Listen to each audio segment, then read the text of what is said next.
You know that moment someone takes you aside for a reality check, or when your heart drops and you die a little on the inside from that careless critique? Heartbreaking, devastating. Or, on the other hand, when the penny finally drops and you lift yourself out of disaster. They're among the most powerful lessons we learn, and they stick with us. So today, I'm going to share 7 lessons I've learned from Showbiz. They don't all come from love, but then even tough love is a kind of love. Yeah, you can think of that as bonus lesson number 8. You're welcome.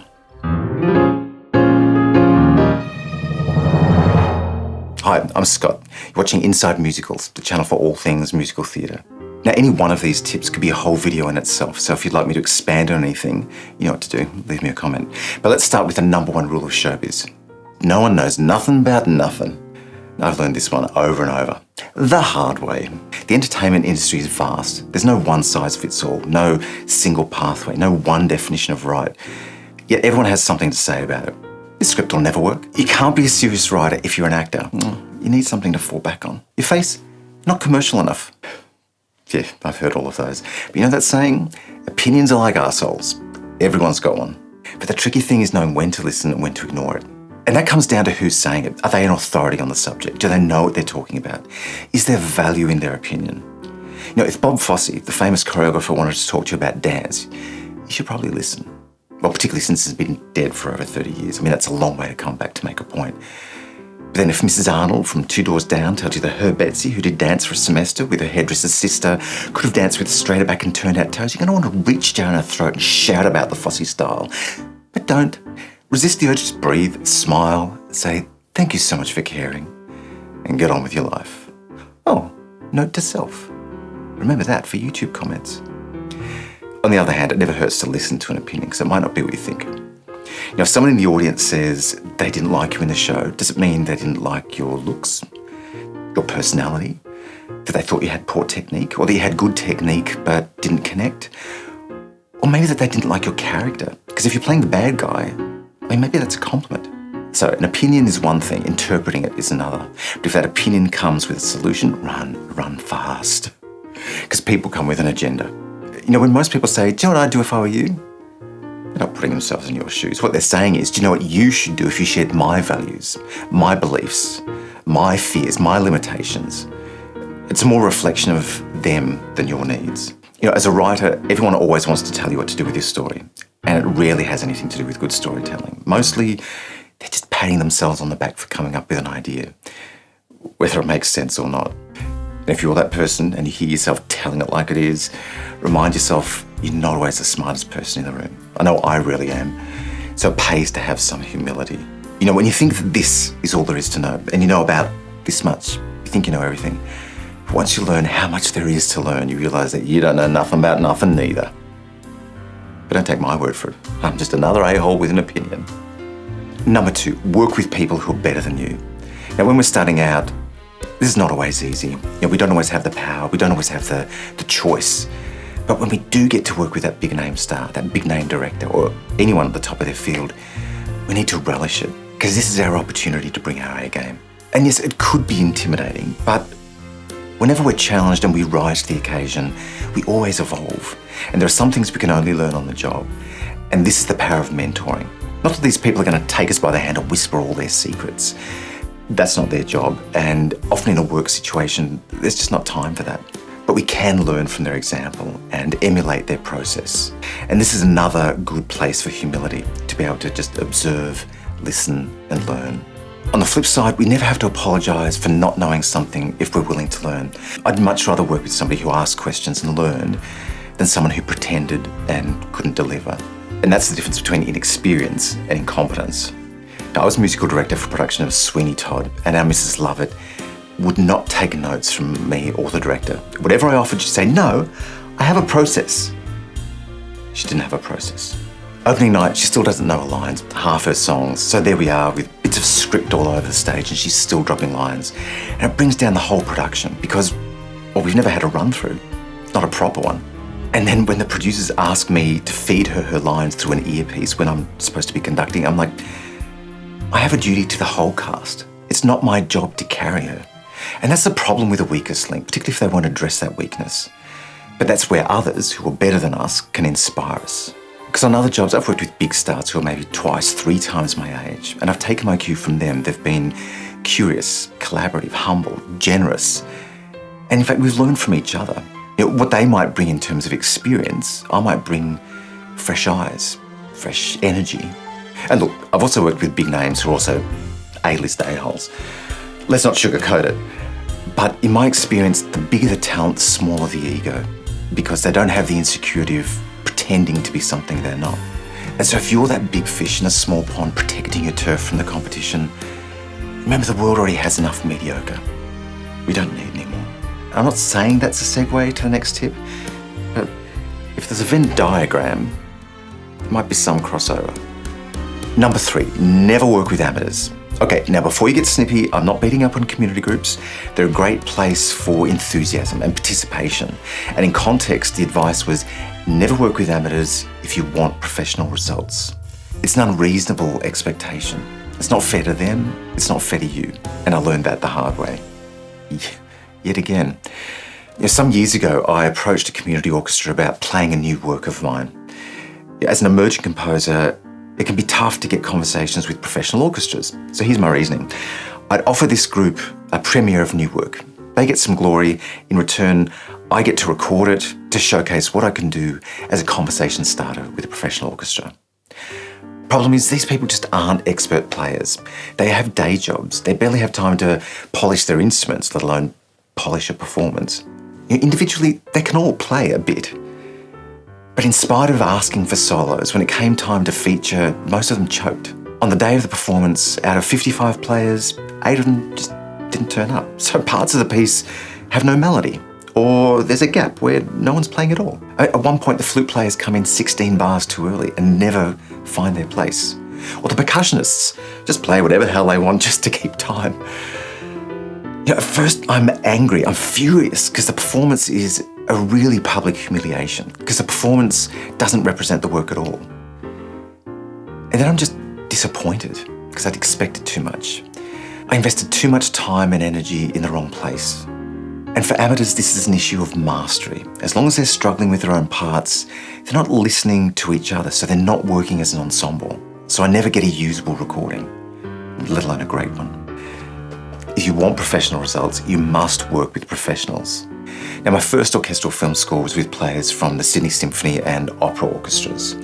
And in a film scoring session, at least in this country, there's no time for rehearsal. The first run through is the first take, and it's a sight reading. Now, it's not always perfect, but these players are so proficient that by the second take, it sounds like a unified ensemble. So then the discussion is around issues of interpretation rather than just what's on the fucking page. And of course, it's important for amateurs to have opportunities and opportunities to evolve, but that opportunity has to match your expectations. For example, if I'm workshopping a new musical with non-professionals, how do I distinguish between the limitations of the material and the limitations of the performers? And that's where professionals are worth their weight in gold, because good intentions are not the same as good results. Discuss. Number 4, play the long game. In showbiz, opportunities don't always come fast. They don't always go to the most deserving or the most talented. It's as much a game of chance as it is skill. Right place, right time, right connections. So we have to play the long game, and that takes patience. How many stars have we seen interviewed on the red carpet who say, yeah, it only took me 30 years to become an overnight success? But what if that sudden success never comes to us? What if we get plenty of work, but we're that jobbing actor with a great resume who never gets that one big break? Or what if we get that big break and then work dries up? Now, so many of us hang on to the idea of being that big star. Once I'm famous, then I'll call the shots, then it'll be different. And of course it might be. But as a strategy, that's lottery thinking, and statistics aren't on our side. And as much as we want to feel in control, have that job security, financial security, as long as it's a freelance, contract-based industry, it's fraught with uncertainty.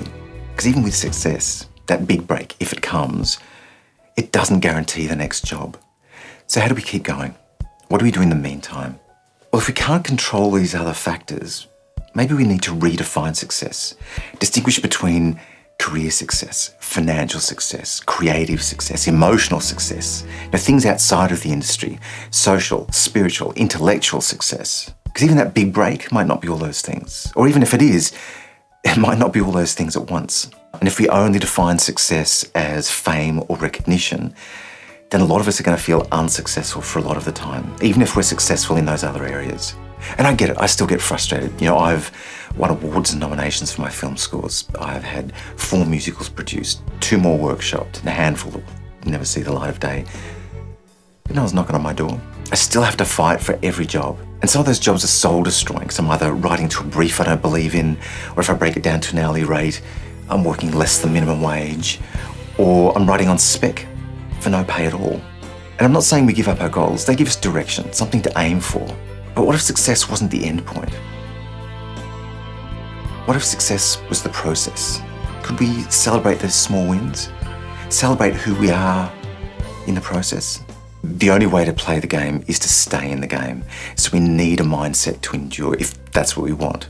And even if we're never that big star, if we love the work we do, aren't we already more successful than a lot of people in the world? YouTube, for me, at this point at least, is not profitable. It makes absolutely no sense. But I'm loving it. I'm loving connecting with people, sharing ideas, challenging myself, and I've learned so much already. It might not put food on the table, but it's ticking all those boxes. So whenever it feels like things just aren't moving fast enough, ask yourself how you can play the long game. And get out there and tick your box. Or hock it. A guy's got to eat. Number 5, don't be boring. I remember one of my first auditions. I walk into the room and they say, you've got 5 minutes. Be funny. Talk about pressure. So I walk out again, because I think that'll be funny. Apparently not. Didn't get that part. So don't be boring. It sounds obvious for any performer or writer, but boring can manifest in unexpected ways. Let's use singing as an example. In pop music, they craft the song around the singer, to the singer's strengths. In musical theatre, a singer adapts themselves to the song, the character, the scene. We're chameleons. If we're not careful, we never develop a personal style, and that can be boring. And this is doubly true if you're singing the ensemble, which is all about unity and blend. I recorded an album a few years ago, and the mixer turns to me and says, "You're bland. There's no personality here." So many humiliating anecdotes. But he was right. Hurtful, but right. This album was supposed to be about me, not some soundtrack to a show. It was tuneful and expressive and ticked all those boxes, but there was nothing distinctly me. I'd written all the orchestrations, so I was there in the music, but vocally I was conspicuously absent. I was so focused on being true to the song, being simple, that I'd morphed myself, hidden myself in each song. It could have been sung by anyone with a decent voice. So in this example, one solution is to explore styles outside of musical theatre, rock, soul, jazz, whatever. And not just the affectations of that style, because there's nothing worse than a rigid musical theatre singer faking pop idioms. But immerse yourself in the style to find an authentic voice, and you'll be a much more flexible, spontaneous, surprising singer, and you'll have a much greater sense of self in the song, even when you come back to musical theatre. And this idea of stretching yourself applies to any creative endeavour. So when someone says, don't be boring, think, be brave, be bold, take risks, bite off more than you can chew, be surprising, scare yourself just a little. Playing it safe is easy, but taking risks, now that's where things start to get interesting. I don't do comedy bits in these videos because I think I'm funny. I'm not innately funny. I do it to challenge myself, my writing, presentation, filming, editing. And I'm learning all the time. This is me being prepared to fail in front of an audience. And it terrifies me. Constantly. So how can you scare yourself just a little so you're not boring? Number 6, work with the resources you have. Now, we all have grand ideas, things we'd love to achieve if only we could. So picture this. I'm approached by a writer to write a large-scale ballet based on one of her stories. No budget yet. So we meet with a festival director about funding.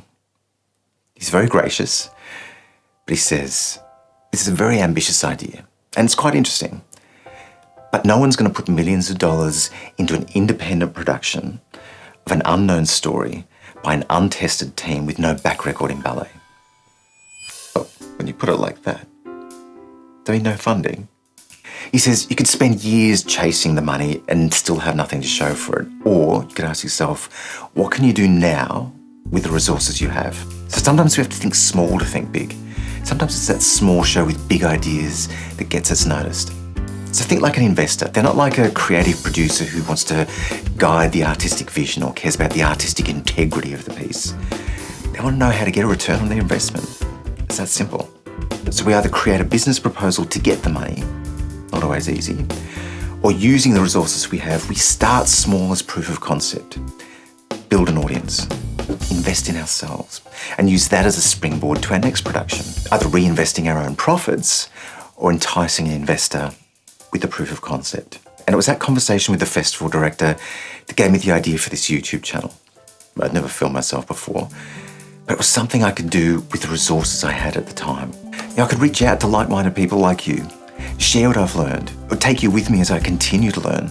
And if it ever generates an income, reinvest that into projects I've always wanted to do, and film that for this channel. We all win.